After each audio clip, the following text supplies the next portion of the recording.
Halo teman-teman, kembali lagi dengan channel ini, di mana pada video kali ini aku akan menceritakan sebuah cerita yang berjudul Kepala Buntung di Desa Cikadut. Dan jika kalian ingin tahu ceritanya lebih lanjut, inilah cerita si Imon.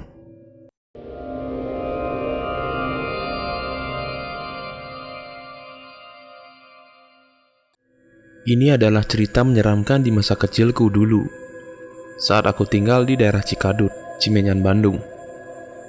Waktu itu aku baru berusia 10 tahun dan daerah Cikadut belum seramai sekarang. Hanya ada bukit-bukit kosong yang sedang digarap untuk perumahan. Aku tinggal di sebuah rumah kecil bersama ayah, ibu, dan adikku.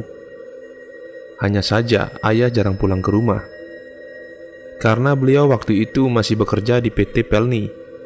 Ayah pulangnya sebulan sekali, jadi di rumah seringkali hanya ada kami bertiga.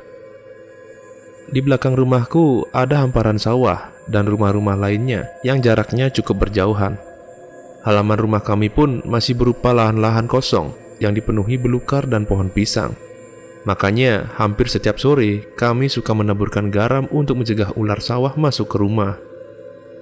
Pada masa itu, menurut orang banyak, daerah Cikadut terkesan angker karena dekat dengan sebuah pemakaman dan krematorium. Aku pun di rumah pernah mengalami kejadian seram, tapi aku yang saat itu masih kecil belum mengerti dan peduli dengan semua itu. Waktu itu aku baru saja pulang sekolah dan melihat ibu sedang tidur bersama adikku yang masih bayi di kamar. Suasana rumah otomatis menjadi sepi. Tanpa mengganggu tidur mereka, aku langsung berniat mandi, karena setelah sekolah aku langsung belajar mengaji. Saat itu kamar mandi rumahku masih menggunakan sumur, dan bedengnya hanya beratapkan genteng dan seng. Ketika masuk, aku melihat ternyata bak sudah terisi air. Dengan senang aku mandi dari bak yang mungkin memang disiapkan ibu itu. Dan ketika aku sedang mandi, tiba-tiba saja aku dikagetkan dengan suara benda jatuh di dalam sumur. Bunyinya sangat keras. Suara itu juga disertai semacam jeritan seram, bahkan jeritan manusia. Aku tidak dapat memastikan suara apa itu. Aku yang terkejut langsung berteriak ketakutan. Ibuku terbangun dan dengan panik buru-buru ke kamar mandi. "Kenapa, Neng? Kamu jatuh?" Ibu sampai kaget, tanya ibuku cemas. Aku menangis sekencangnya dan langsung memeluk ibuku. Sambil menangis, aku menunjuk ke arah sumur. Dan aku bilang, ada binatang jatuh ke dalam sana. Ibu langsung berjinjit dan melihat ke dalam sumur, tetapi tidak menemukan apa-apa.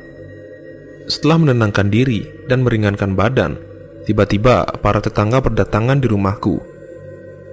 Ibuku kebingungan menghadapi gerombolan orang yang tiba-tiba muncul. Mereka berdatangan karena mendengar dentuman keras dari rumahku.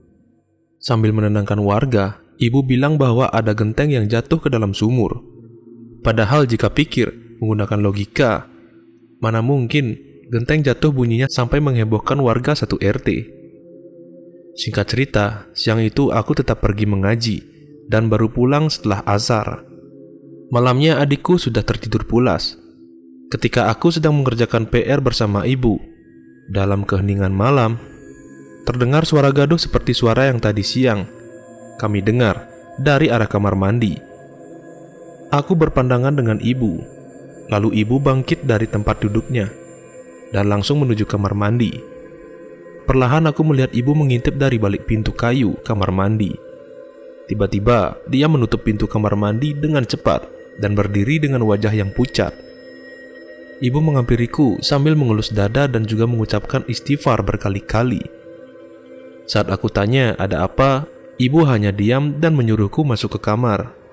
Sambil berjalan ke kamar, aku melihat ibu menggendong adikku dengan terburu-buru dan mengunci pintu kamar. Aku masih bertanya kepada ibu, namun ibu hanya menyuruhku untuk cepat tidur dan akhirnya aku pun tertidur pulas. Sampai tengah malam, aku terbangun dan kulihat ibu masih tertidur pulas. Aku gosok mataku dan membenarkan posisi tidur. Posisi badan ini sedikit menindih kaki adik. Lalu aku bergerak memajukan posisi. Sambil menunggu tertidur lagi, aku bisa mendengar suara tokek dari luar. Suara binatang melata itu muncul dari balik jendela kaca. Bunyinya berulang-ulang dan sangat mengganggu, membuatku tak bisa tidur lagi dan sedikit takut. Akhirnya aku putuskan untuk membangunkan ibu. "Bu, ibu, ada tokek di luar. Aku takut," ucapku. Ibuku bangun dengan setengah sadar, lalu mengambil sapu lidi yang ada di pinggir kasur. Kemudian setengah berdiri, ibuku menyibakkan tirai merah yang menutupi jendela. Dan ketika tirai itu tersibak, "Astaga, Bu, Ibu, itu apa, Bu?" teriakku panik. Badan ibuku terlihat seperti kaku seketika. Aku pun demikian. Tanganku mencengkram lengan ibu dengan kuat. Yang kami lihat saat itu adalah pemandangan yang sangat menyeramkan dari luar jendela. Di balik jendela, sesosok wajah menyeramkan menempel. Mukanya berwarna putih pucat, dengan rambut yang berantakan.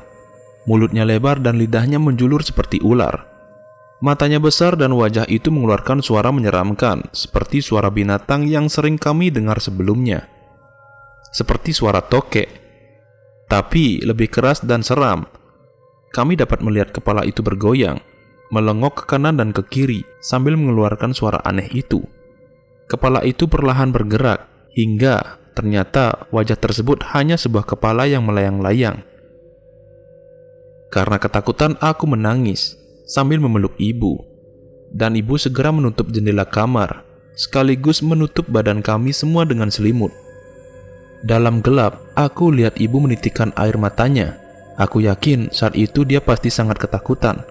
Dengan bibir yang gemetar dan juga suara parau, dia melafalkan doa, dan pada akhirnya kami tertidur karena kelelahan dari rasa takut. Kami terbangun dalam posisi berpelukan. Ibu mengelus rambutku sambil meyakinkan bahwa semua sudah berakhir. Aku diajaknya mandi atau cuci muka untuk bersiap ke sekolah. Di dalam kamar mandi, ibu langsung menyambar ember yang menggantung di atas sumur. Sambil menimba air, ibu terus berkata agar jangan pernah takut karena kita adalah orang benar yang beriman.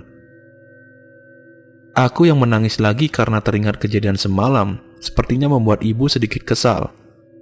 Akhirnya ibu bilang kalau hantu kepala buntung itu sudah pergi. Sayangnya ibu tidak bisa menenangkanku. Dengan kesal, ibu menarik ember dari dalam sumur. Ketika menuangkan airnya ke dalam bak, sesuatu ikut tercebur ke dalam air. "Astaga, itu kepala buntung yang kami lihat tadi malam." Kepala itu mengambang di atas permukaan air di bak dengan wajah yang masih menyeramkan sambil terus mengeluarkan suara tokek. Tidak lama sejak kejadian itu, setelah kami melapor kepada ayah, kami sekeluarga pindah dari daerah Cikadut. Setelah kami pindah, rumah itu dirobohkan dan menjadi sawah kembali. Pada saat proses perobohan, sebuah misteri terkuak. Katanya dari bekas sumur kamar mandi itu ditemukan tulang belulang manusia tanpa kepala. Sampai sekarang tidak diketahui jasad siapa itu, atau di mana posisi tengkorak kepalanya. Mungkin wajah yang kami lihat itulah kepalanya, dan mungkin juga kepala itu sampai sekarang masih berkeliaran di daerah Cikadut. Baik teman-teman, mungkin sampai di sini dulu cerita pada video ini. Dan jika kalian mempunyai cerita horor, silahkan kirim ke Gmail yang tertera di deskripsi video ini. Dan bila kalian suka dengan video-video di channel ini, silahkan subscribe. Dan jangan lupa nyalakan loncengnya agar kalian tidak ketinggalan video baru dari channel ini. Sekian dan terima kasih.